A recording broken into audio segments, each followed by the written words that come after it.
Talo.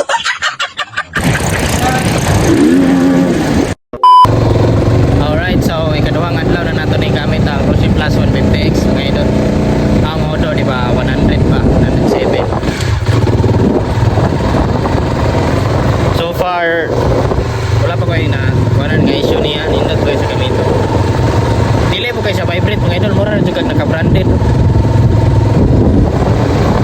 Sa dagan po niya gaan jud kayo siya, dako siya taraon pero gaan jud kayo siya.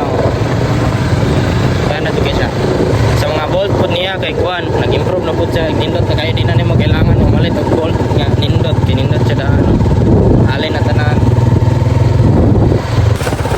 So far guys, sa dagan niya marag satisfying ra guys ano para sa 75,000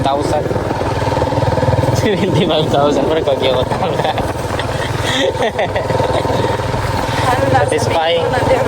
satisfying ra jud kayo yung dagan. Nakadukid manggod mo na siyang kusog mo dagan dahil na dyan sa kuan normal nga Rossi no. So far guys, sana ang ubang mga Rossi Plus user nga issue daw ani kay init ang kaning igawas siyang breather sa oil cooler para na ako dili man kay once mo biyahe kagabi nya tugnaw kayo kay pagpainit ba. Oh! Pangpainit. Okay raman ko. Okay raman ko kanan ko. Mga to siya.